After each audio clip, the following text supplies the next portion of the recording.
जी बेटा, अस्सलाम वालेकुम। मेरी आवाज आ रही है जी सबको? सलाम सर। सर आ रही है वालेकुम बात। सलाम सर। Yes sir. जी चलें, वेरी गुड जी। होप्स हो कि आप सब लोग ठीक ठाक होंगे इंशाअल्लाह ताला, और सब कुछ ठीक जा रहा होगा। इतनी सारी छुट्टियों के बाद आज आपके साथ मुलाकात हुई है, तो स्टार्ट करते हैं जी दोबारा से जहां से हमने छोड़ा था। हमने नेटवर्क एड्रेस ट्रांसलेशन शायद पढ़ा था, उसके बाद हमारा मिड टर्म वगैरह हुआ, और देन शायद उसके बाद हमारी छुट्टियां हो गई थी। तो बेटा, कोई क्वेश्चन है आपको तो पूछ लें, शाबाश। देन हम लोग नेक्स्ट कंटिन्यू करते हैं। जी, किसी को कोई क्वेश्चन है तो शाबाश पूछ लें।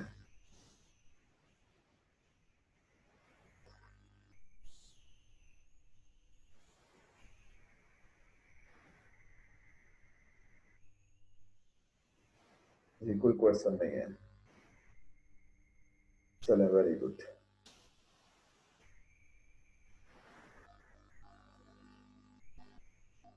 तो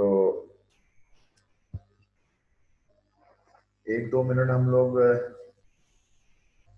सब लोगों के लिए रिसर्च से रिलेटेड डिस्कस करते हैं, ताकि तब तक बाकी लोग भी ज्वाइन कर लें, फिर हम इसको कंटिन्यू करेंगे। तो बेटा, रिसर्च को एक प्रॉब्लम के तौर पर, एक टेंशन के तौर पर ना लें।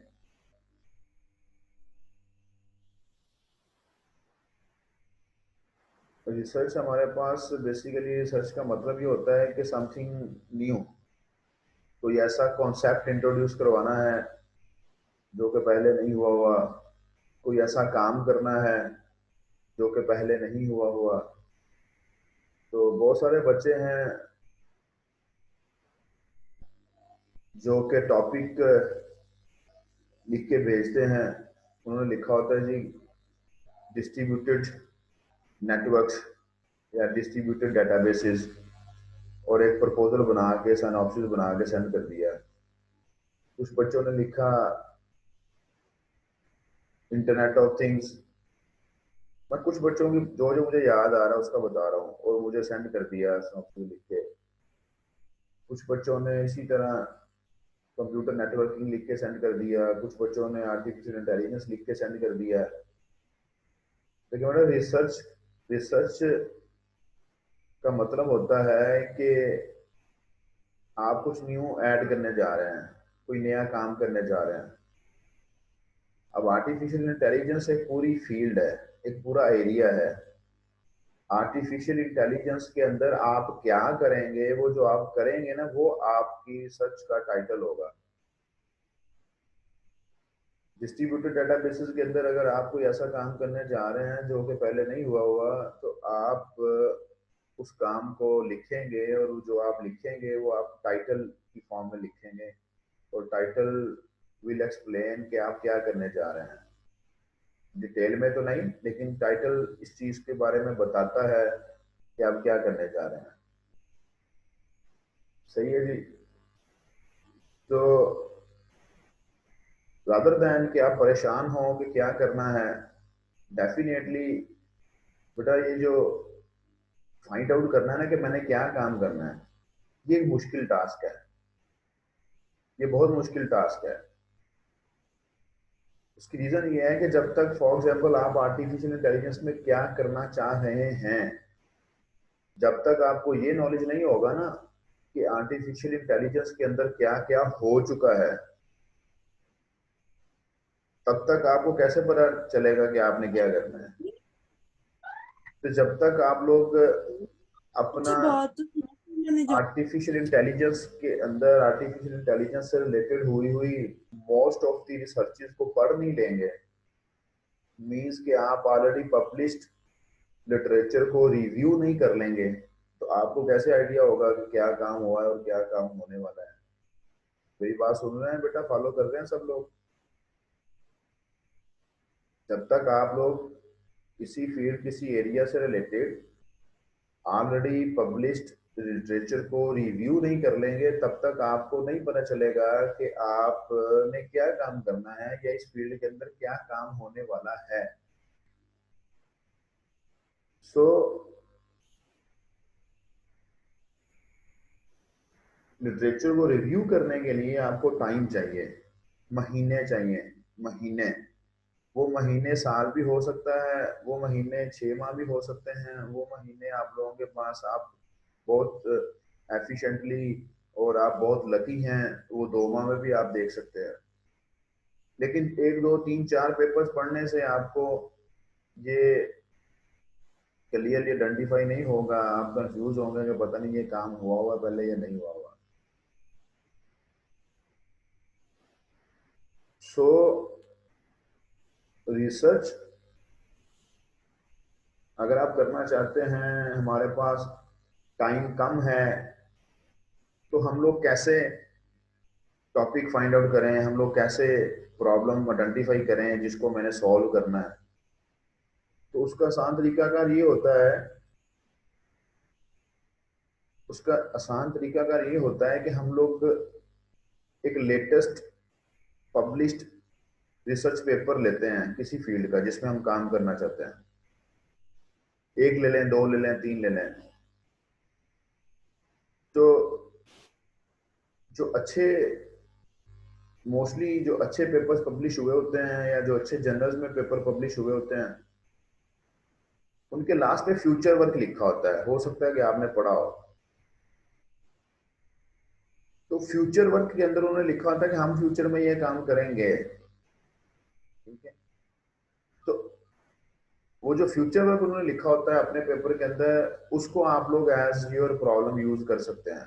दैट मीन्स के उन्होंने अगर लिखा हुआ है और वो पब्लिश हुआ हुआ है, तो इसका मतलब है उस प्रॉब्लम के ऊपर काम होने वाला है। सो आप उसको अपने प्रॉब्लम के तौर पर ले सकते हैं।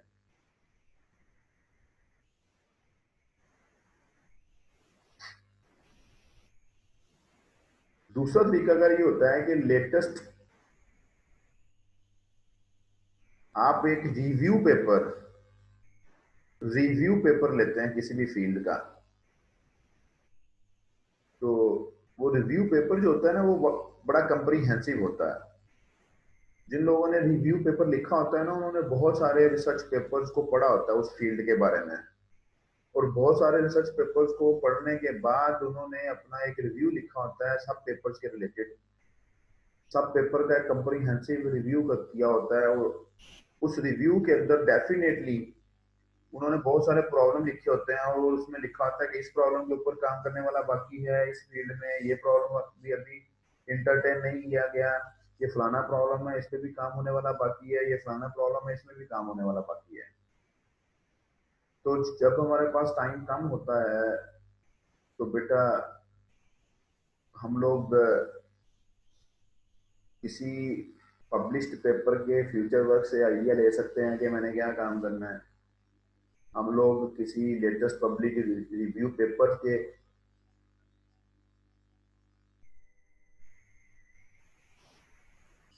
रिव्यू पेपर को पढ़ के आइडिया कर सकते हैं कि हम क्या काम कर सकते हैं। तो रिसर्च जो है ये आसान तो नहीं है, लेकिन मुश्किल भी नहीं है। ठीक है जी। आसान इसलिए नहीं है कि अभी आपने देख लिया, यू आर कंफ्यूज्ड कि किस प्रॉब्लम पे काम किया जाए, किस प्रॉब्लम को सॉल्व किया जाए। और मुश्किल इसलिए नहीं है कि जब आपको प्रॉब्लम का पता चल जाता है ना कि मैंने ये काम करना है, तो आप लोग क्या करते हैं जी, आप लोग डेली बेसिस पे उसको कोई ना कोई काम करते जाएंगे। देन आप देखेंगे कि आपका काम आसानी के साथ होता जाएगा। मीन्स के इन शॉर्ट के टाइम मांगती है रिसर्च और नथिंग एल्स। तो आप लोग जब ये रिसर्च करते हैं, आप लोगों ने जब ये सिनॉप्सिस लिखना होता है, तो इस सिनॉप्सिस के अंदर 3 चीजों पर फोकस किया जाता है, जो मेजर फोकस होता है। वो मेजर फोकस ये होता है जी कि आपको एक प्रॉब्लम बताना पड़ता है कि दिस इज द प्रॉब्लम जिसको आप सॉल्व करेंगे। आपको एक रिसर्च क्वेश्चन बताना पड़ता है कि this is a research question, मतलब क्या क्वेश्चन था जिसकी वजह से आपके मन में ये बात आई कि ये काम किया जा सकता है। एंड थर्डली, एक चीज होती है जिसको कहते हैं रिसर्च ऑब्जेक्टिव, कि व्हाट इज द ऑब्जेक्टिव जिसको फुलफिल करने के लिए आप अपनी रिसर्च कर रहे हैं। तो आपका प्रॉब्लम स्टेटमेंट, आपका रिसर्च क्वेश्चन और आपका रिसर्च ऑब्जेक्टिव, ये तीनों चीजें आपस में मैप्ड होती हैं। इनकी आपस में मैपिंग होना लाजमी होती है। सो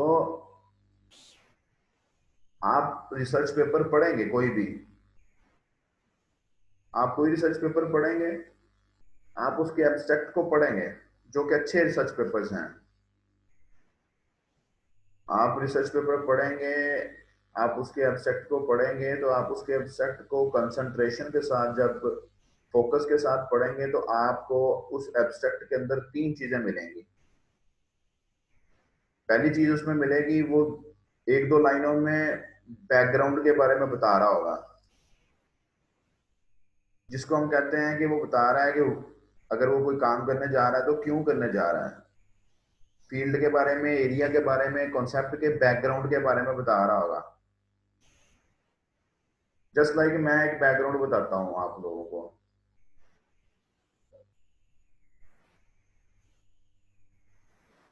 बैकग्राउंड ये है जी कि जो कस्टमर के रिव्यूज हैं, वो बहुत मैटर करते हैं for any organisation, for any customer. मैंने एक सेंटेंस में आपको बैकग्राउंड बता दिया है। ये जो कस्टमर के रिव्यूज होते हैं ना हमारे, आजकल हम लोग ऑनलाइन शॉपिंग की तरफ मूव कर रहे हैं। हम लोग ऑनलाइन शॉपिंग करते हैं, सोशल मीडिया पे हम लोगों के सामने कोई प्रोडक्ट आ जाता है हमारे सामने, तो हम लोग उसके ऊपर कमेंट्स करते हैं, रिव्यूज देते हैं अपने। होप सो बेटा आप मुझे सुन रहे हैं, और होप सो कि आप मुझे फॉलो करने की कोशिश कर रहे हैं। इसलिए मैं थोड़ा स्लो स्लो बोल रहा हूँ अपनी रूटीन से हट, और मुझे मैसेज में रिस्पॉन्ड करते जाए, आई कैन जज के आप सुन रहे हैं और फॉलो कर रहे हैं। तो प्रॉब्लम क्या है? प्रॉब्लम मैंने ये प्रॉब्लम स्टेटमेंट नहीं अभी बताया, अभी मैं जस्ट बैकग्राउंड बताया। बैकग्राउंड ये बता रहा हूँ कि जो कस्टमर के रिव्यूज हैं, जो कस्टमर की राय होती है ना, दैट अफेक्ट्स, वो कस्टमर के लिए, दूसरे दूसरे कस्टमर के लिए भी मीनिंग्स रखती है, और वो ऑर्गेनाइजेशन के लिए भी मीनिंग्स रखती है। कस्टमर के लिए मीनिंग ये रखती है कि कस्टमर अगर आता है, अगर उसने कोई प्रोडक्ट परचेज करनी है, तो वो देखेगा कि उसके नीचे रिव्यूज पड़ेगा। अगर ज्यादा लोगों के रिव्यूज पॉजिटिव हैं, तो डेफिनेटली वो वो सोचेगा, उसके माइंड में एक बात बन जाएगी, यार ये प्रोडक्ट ठीक है, हमें इसको परचेज कर लेना चाहिए। अगर उस प्रोडक्ट के नीचे जो रिव्यूज हैं वो नेगेटिव में हैं, तो डेफिनेटली उसके माइंड में एक बात बन जाएगी, यार कि ये प्रोडक्ट जो है ना ठीक नहीं है, लोगों ने इसको अच्छा नहीं बोला, लोगों ने इसके बारे में अच्छे कमेंट्स नहीं दिए। ये मैंने आपको बैकग्राउंड बताया थोड़ा सा, इसको डिटेल में डिस्कस कर सकते हैं, लेकिन होप सो कि आप फॉलो कर लेंगे, मैं डिटेल में डिस्कस करने की जरूरत नहीं है। अब प्रॉब्लम इज दैट कि रिव्यूज तो थाउजेंड्स में होते हैं, रिव्यूज 2, 4, 6, 8, 10 थोड़ी होते हैं कि जी मैं उसको देखूंगा और पढ़ लूंगा, कंपनी उसको देखेगी और पढ़ लेगी। ऐसा नहीं होता, रिव्यूज तो थाउजेंड में होते हैं। अब थाउजेंड में जो रिव्यूज हैं, कौन बैठा पढ़ता रहेगा थाउजेंड में रिव्यूज को, और कैसे जज करेगा कि 70% पॉजिटिव में आए हैं रिव्यूज, 30% जो है वो नेगेटिव में आए हैं। ये प्रॉब्लम है। ये क्या है जी? एक प्रॉब्लम बताया मैंने आपको। तो problem is that you have to design a technique, you have to design a method. काम हो चुका हुआ ना इन पे पहले, लेकिन मैं तो जस्ट आपको अंडरस्टैंडिंग के लिए बता रहा हूँ। मीन्स के you have to design an algorithm, you have to design a technique के मैं सारे रिव्यूज जो हैं, मैं जितने भी रिव्यूज हैं, चाहे वो 2000 हैं चाहे वो 10,000 हैं, मैं उस एल्गोरिथम को दूंगा, उस टेक्निक को दूंगा। वो एल्गोरिथम मुझे ऑटोमेटिकली एट द एंड बता देगा भाई कि इस प्रोडक्ट के बारे में 70% लोगों ने कहा है कि प्रोडक्ट ठीक है, 30% लोगों ने कहा है प्रोडक्ट ठीक नहीं है। सो प्रॉब्लम को सॉल्व करने के लिए आपको क्या करना है, आपको एक एल्गोरिथम बनाना है। प्रॉब्लम क्या थी? प्रॉब्लम ये थी कि हाउ टू जज अबाउट अ प्रोडक्ट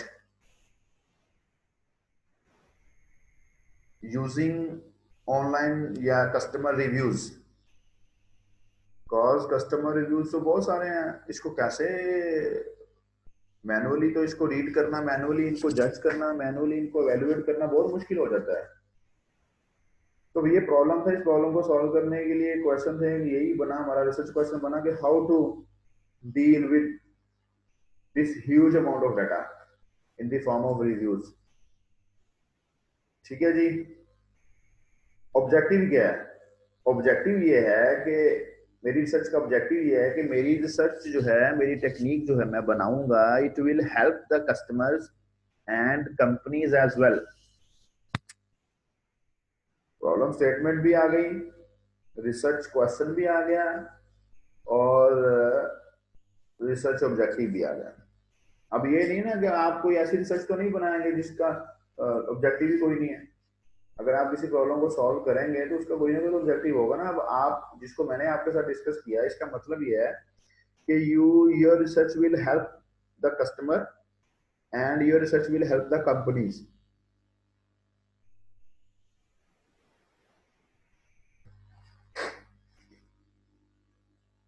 ये मेरा ऑब्जेक्टिव है जब मैं इस पर रिसर्च करने जा रहा हूँ। तो देखें, ये प्रॉब्लम जो है, रिसर्च क्वेश्चन जो है, और मेरा रिसर्च ऑब्जेक्टिव जो है, ये आपस में मैप कर रहा है, इनकी आपस में मैपिंग हो रही है। सो जब आपने टॉपिक डिसाइड करना है, जब आपने टाइटल लिखना है, तो title should look like a research title. Internet of things है, डेटाबेसेस हैं, नेटवर्क्स है, फिफ्थ फाइव जनरेशन है, आर्टिफिशियल इंटेलिजेंस है, नेम डोमेन नेटवर्क एंडियन है, हमारे पास डेटा माइनिंग है, ओपिनियन माइनिंग है, कॉन्टेक्स्ट माइनिंग है। There are lot of hot areas जिनके ऊपर आजकल रिसर्च हो रही है। There are lot of hot areas जिनके ऊपर रिसर्च हो रही है। ये आपने डिफाइन करना है, आपके माइंड ने डिफाइन करना है कि आपका इंटरेस्ट किधर है। आप कहते हैं जी मैंने आर्टिफिशियल इंटेलिजेंस मुझे अच्छी लगती है, आर्टिफिशियल इंटेलिजेंस की मुझे समझ भी बहुत अच्छे से आ जाती है, तो मैंने आर्टिफिशियल इंटेलिजेंस में कोई काम करना है। So go and download some of the papers, latest published papers, review them. Then हो सकता है कि आपको कोई आइडिया बन जाए, भाई आपके माइंड में कोई चीज क्लिक कर जाएगा, ये काम हो सकता है। ठीक है।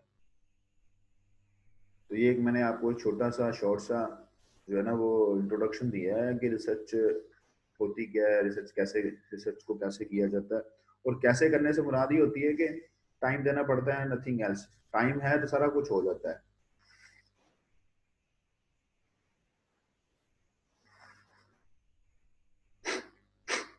और ये जो अगर आप इसको सीरियसली कर लेंगे, अगर आप इसको अच्छे से कर लेंगे एमएससी के अंदर, तो ये आपके एमएस एमफिल में भी हेल्पफुल होगी आपके लिए।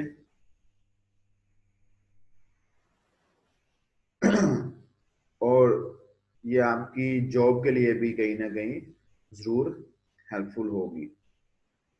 क्योंकि जब आप एमफिल में जाते हैं, और एमफिल में जब आप टेस्ट क्लियर करने के बाद आपका इंटरव्यू होता है, एमएस करना होता है जब आपने, तो वहां पर आपकी रिसर्च पब्लिकेशंस के, अगर आप पेपर पब्लिश करते हैं, रिसर्च पब्लिकेशंस के 5 मार्क्स होते हैं। तो वो 5 मार्क्स जो है ना, वो बहुत इंपॉर्टेंस रखते हैं आपके एडमिशन की फॉर्म में।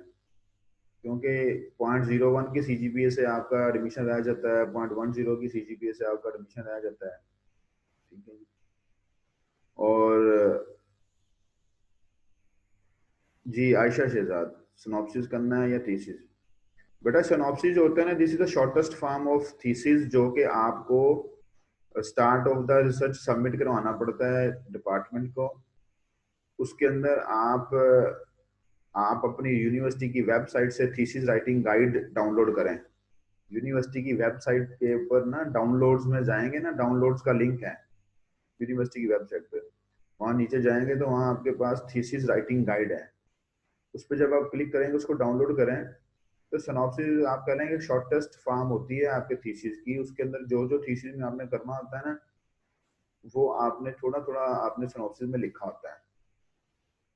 और वो बेसिकली आपने start of the research submit करवाना होता है अपने डिपार्टमेंट को। आपने उस सिनॉप्सिस के अंदर बताना होता है कि मैंने ये काम करना है और ऐसे करना है।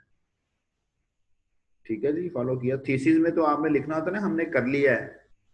सिनॉप्सिस होता है हम करेंगे या मैं करूंगी। ठीक है, मैं करूंगी से मतलब आप करेंगी, मैं तो नहीं ना की हो सकता। तो होप्स हो कि आपने फॉलो किया। सिनॉप्सिस जो है ये एक शॉर्टेस्ट फॉर्म ऑफ थीसिस होती है। थीसिस में तो आपने पूरा लिख लिया होता है ना, लिखना होता है कि मैंने कर लिया है। सिनॉप्सिस में तो अभी आपने करना होता है और आप अपना आइडिया लिख के देते हैं कि मैं ये करूंगा। तो जब आप सिनॉप्सिस सबमिट करवाते हैं तो डिपार्टमेंट कहता है जी भाई आप जो काम आप करने जा रहे हैं इसको डिफेंड करें। तो डिफेंस के दौरान टीचर्स में आस्क सम क्वेश्चंस, टीचर्स आपको गाइड करते हैं, टीचर्स आपको क्वेश्चन पूछते हैं दैट के आपके लिए आसानी हो कि आप क्या करने जा रहे हैं, आप कोई मुश्किल काम तो नहीं करने जा रहे हैं, आप फंस तो नहीं जाएंगे, इस तरह की चीजें। जी आशा बेटा, फॉलो किया सिनॉप्सिस क्या होता है? करना आपने थीसिस ही है, लेकिन ये सिनॉप्सिस तो स्टार्ट में आपने सबमिट करवाना होता है रिलेटेड टू योर रिसर्च। जी यहाँ तक कोई और क्वेश्चन बेटा अबाउट रिसर्च? ये बेटा आपको हो सकता है डिपार्टमेंट वाले आज कह दें कि भाई नेक्स्ट मंडे को सिनॉप्सिस सबमिट करवाएं। हो सकता है डिपार्टमेंट वाले कह दें जी कि वो उससे नेक्स्ट वीक में सबमिट करवाएं। मेरे पास आइडिया नहीं है, मुझे इसके बारे में कोई आइडिया नहीं है, इन्फॉर्मेशन नहीं है। ये डिपार्टमेंट पर डिपेंड करता है क्या वो डिसाइड करते हैं। तो अगर आप ये है कि अब रिसर्च के लिए एक्टिव हो गए हैं तो अपना टाइम ज़ाया किए बगैर जो बातें मैंने आपको बताई हैं अपना टाइम ज़ाया किए बगैर उसके मुताबिक अपना जो है ना वो रिसर्च टॉपिक ढूंढना शुरू कर दें, उसके बारे में साइनॉप्सिस लिखना शुरू कर दें। साइनॉप्सिस थीसिस राइटिंग गाइड है जो कि यूनिवर्सिटी की वेबसाइट से आपको मिल जाएगा। अगर किसी को नहीं मिलेगा मुझे बताइएगा, मैं ग्रुप में शेयर कर दूंगा। लेकिन फिर भी आप खुद से डाउनलोड करें, वहां से वहां पर पढ़ें सिनॉप्सिस कैसे रेडी किया जाता है, सिनॉप्सिस के अंदर क्या लिखा जाता है।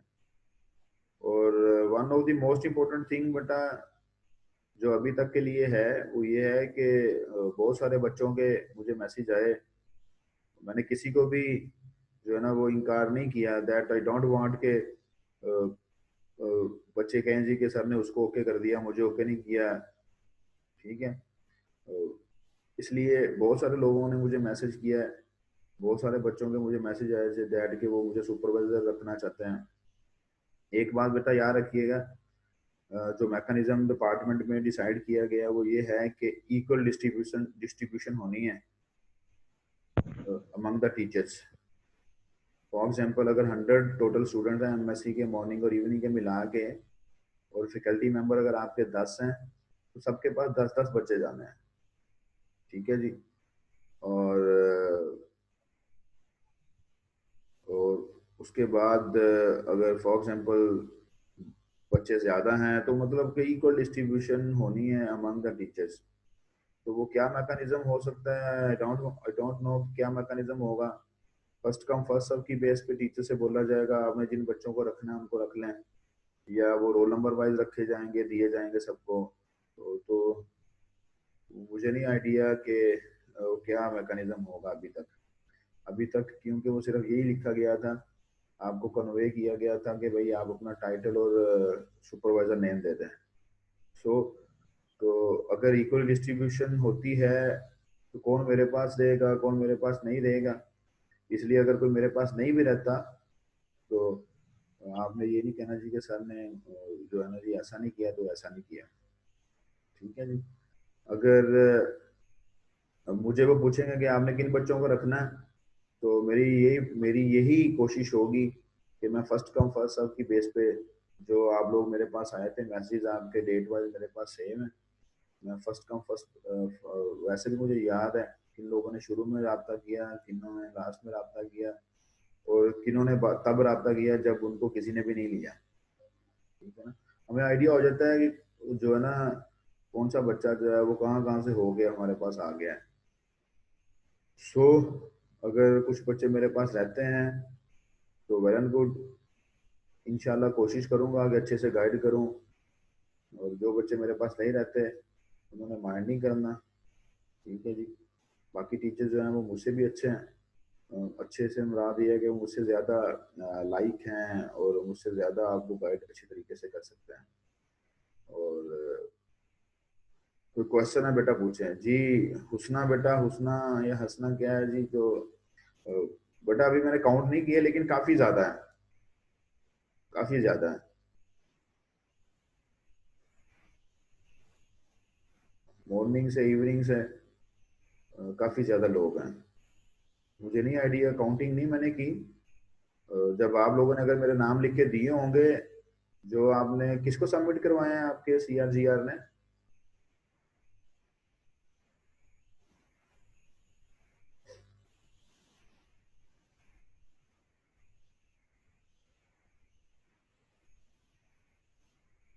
सर आमिर को, ठीक है, उनके पास लिस्ट होगी, तो मॉर्निंग की भी होगी, इवनिंग की भी होगी, तो उस लिस्ट के मुताबिक पता चल जाएगा डिपार्टमेंट को कि किसके पास कितने बच्चे हैं। कल आपने शाहरुख कितने पे सबमिट करवाई थी?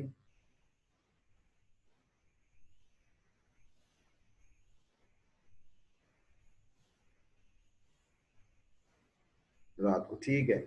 तो शाहज़ बेटा, वो जो टाइटल है, इस तरह मैं मोबाइल पे तो नहीं पढ़ सकता ना, आप मुझे मैसेज में भेजी जा रहे हैं, मैं अब अकेले अकेले स्टूडेंट के साथ इस तरह डिस्कस नहीं कर सकता।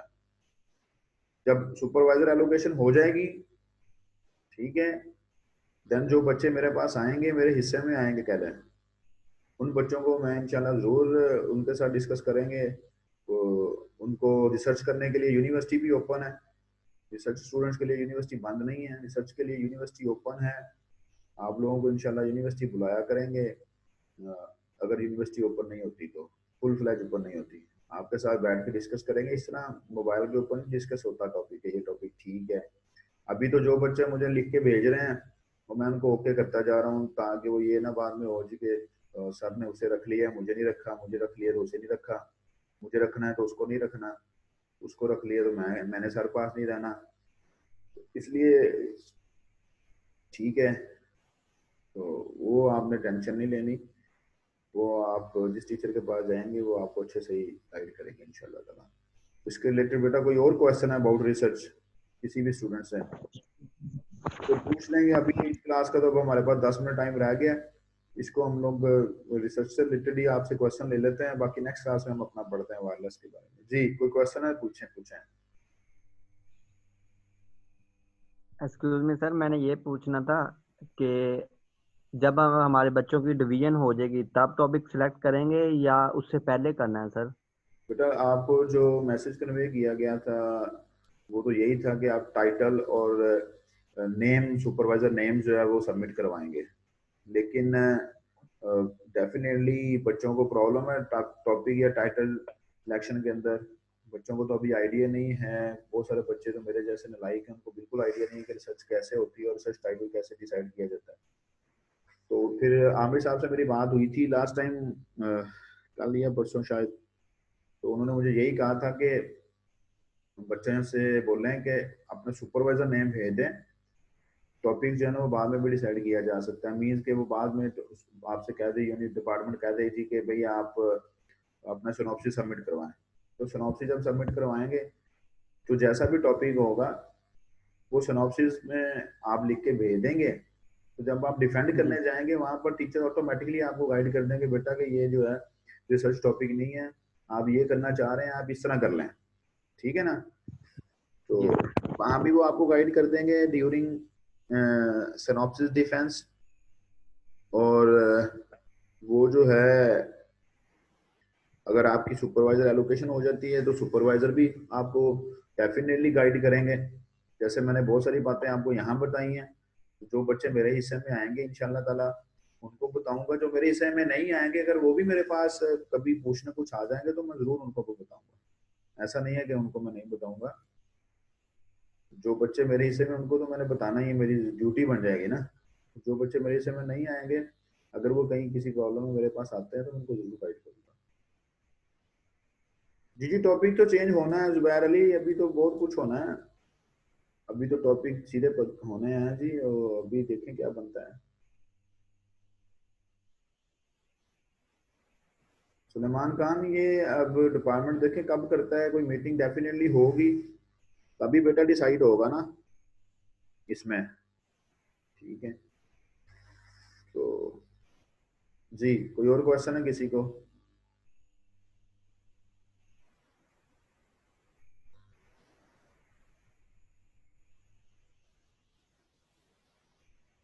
अगर स्टूडेंट्स, अगर डिपार्टमेंट कहता है जी कि भाई टीचर के पास 10-10 12-12 15-15 बच्चे हैं तो उसने 10-10 रखने हैं, 5-5 छोड़ने हैं अपनी मर्जी से, तो वो फिर 5 जो छोड़ने हैं वो मैंने आपको बताया कि फर्स्ट कम फर्स्ट सर्व की बेस पे सारे टीचर कोशिश करेंगे।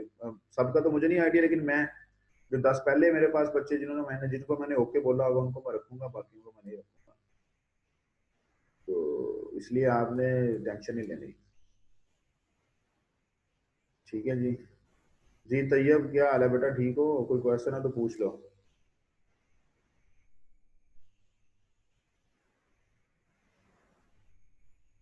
जी आयशा बेटा कोई क्वेश्चन है? जी अरबाज कोई क्वेश्चन बेटा आपको? आमना मकबूल और बिलाल हुसैन, शहजाद सुल्तान, मोहम्मद सुलेमान खान, नबीला मुर्तजा, राबिया अशरफ, समरा नईद, बहुत सारे 27 स्टूडेंट्स इस वक्त अवेलेबल हैं। कोई क्वेश्चन है बेटा तो पूछने हैं? कोई क्वेश्चन नहीं जी। सर आपके पास जितने बच्चे हैं आप सब उनका नेम पर्चियों पे लिखकर 10 पर्चियां निकालें, शायद हमारा नेम आ जाए। बेटा तो इससे अच्छा नहीं है इससे इससे अच्छा नहीं है कि जो है हो सकता है कि आपका नाम बेटा उन 10 बच्चों में हो जिन्होंने पहले पहले कांटेक्ट किया सर है। वो वैसे सर नहीं, पहले हमने नहीं देखा था ना, टॉपिक सिलेक्ट नहीं हो रहा तो टीचर सिलेक्ट करने में भी इशू हो रहा था ना, तो मैसेज तो जारी बात है हमने लेट ही किया है। तो बेटा वो कोई इशू वाली बात नहीं है, अभी देखें क्या बनता है, ठीक है। तो अगर हो सकता है यूनिवर्सिटी डिपार्टमेंट ये कह दीजिए जिसके पास जितने जितने हैं वो उन सबको रखेंगे, तो इस केस के अंदर फिर मैंने कोई भी नहीं रखना, सही है ना। तो ये भी हो सकता है, तो इसलिए इस बात को आप छोड़ दें। ये जी पाकिस्तान का सुलेमान खान है, तो इसलिए आप ये टेंशन ना लें, आप लोगों के साथ डिस्कशन करने के बाद ही रखेंगे 10 बच्चों को। अगर 10 रखने हैं, 11 रखने हैं, 15 रखने हैं, 5 रखने हैं, ये भी हो सकता है 5 ही हो सिर्फ, ठीक है ना जी। जी कोई और क्वेश्चन किसी को? ये मेरे ख्याल से इस क्लास के 5 मिनट रह गए हैं, तो रिसर्च से रिलेटेड 5 मिनट को क्वेश्चन पूछ लें। अब स्टार्ट तो क्लास की थी, हम लोगों ने पढ़ना था वायरलेस लैन के बारे में, लेकिन पढ़ हमने कुछ लिया है।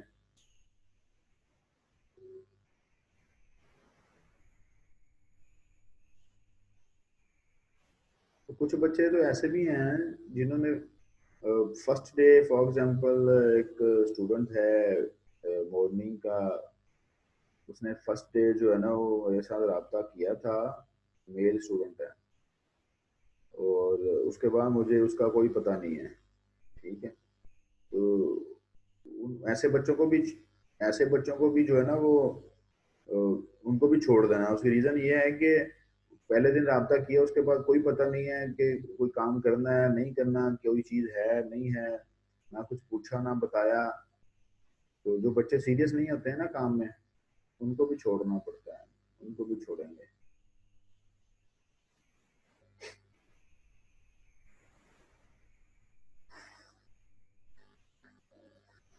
जी, होप सो कि इस सेशन से आपको कोई ना कोई जरूर फायदा हुआ होगा अबाउट रिसर्च के क्या करना है।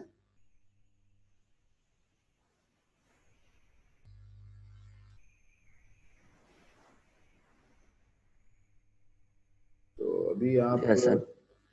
अभी आप इस जो पॉइंट्स मैंने आपको बताए हैं, इनको देखते हुए आप लोग अपना पढ़ेंगे रिसर्च पेपर्स को, तो डेफिनेटली जो है आप लोगों को समझ आएगी कि आप क्या कर रहे हैं। गूगल स्कॉलर में जाएं, कुछ बच्चों को तो पता होगा, वो गूगल स्कॉलर में जाके पढ़ते होंगे।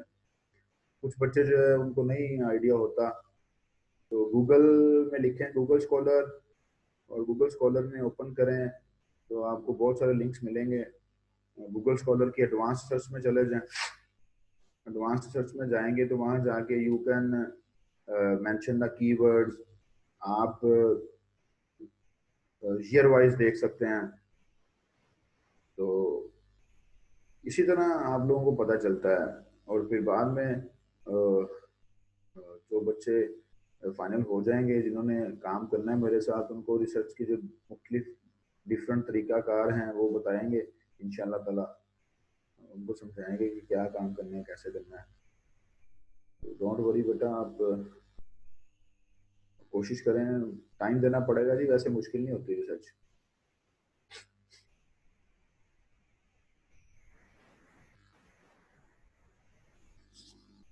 चलें बेटा, अब नेक्स्ट क्लास में आपसे मुलाकात होती है। अभी लास्ट 2 मिनट्स रह गए हैं इसके।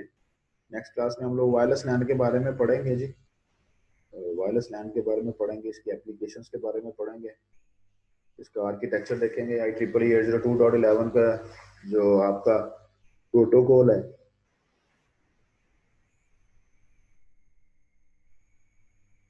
उसको भी डिस्कस करेंगे। जी मैं कर देता हूँ जी। तब तक आप अपना ख्याल रखें जी। अल्लाह हाफिज। अल्लाह हाफिज सर।